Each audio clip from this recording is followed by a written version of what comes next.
안녕하십니까? 코로나19가 국민청원에 어떠한 영향을 주었는지 발표할 중국 언어 문화 전공 박건우입니다. 먼저 발표에 앞서서 데이터 분석 결과를 살펴보겠습니다.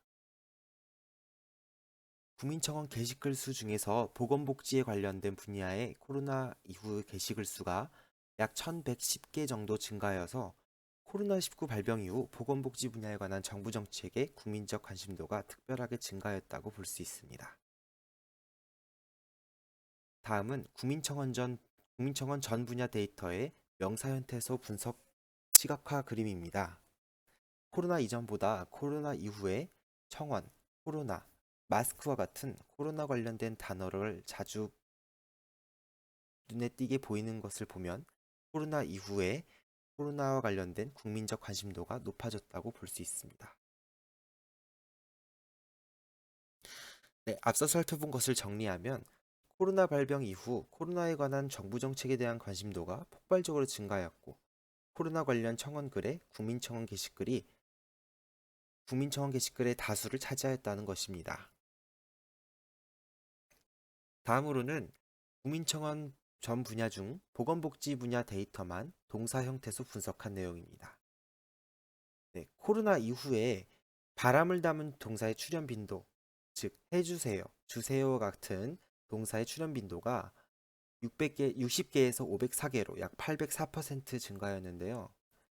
이는 국민청원 게시글 증가율인 200여 퍼센트보다 훨씬 압도적인 증가율을 보인다는 것입니다.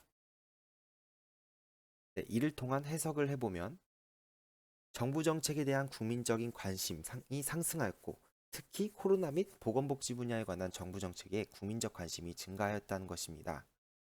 이는 코로나19와 같은 국가적 재난 상황을 다수의 참여로 해결하고자 하는 대한민국의 높은 참여민주주의 의식을 상징한다고 해석하였습니다. 두 번째 결론입니다.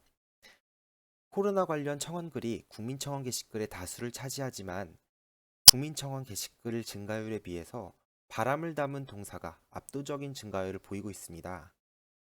이는 다수의 코로나 관련 청원글 중에서 개인적 희망이나 애로사항을 주 내용으로 담은 청원글이 많다는 것인데요. 이는 건설적인 해결책이나 합리적인 방안을 내놓지 못하고 소수의 개인이 다수 공공의 이익을 독과점해버리는 나쁜 민주주의 표본인 안 좋은 포퓰리즘이나 중우 정치로 이어질 가능성을 내포하고 있습니다. 따라서 모든 것들을 통해 내린 최종 결론은 다음과 같습니다. 어떠한 문제 발생 시 민주적 방식으로 해결하고자 하는 높은 대한민국의 민주시민 의식은 합리적인 사고를 통해 더욱 성숙될 수 있다는 것입니다. 제가 참고한 문헌들이고 발표는 여기까지입니다. 들어주셔서 감사합니다.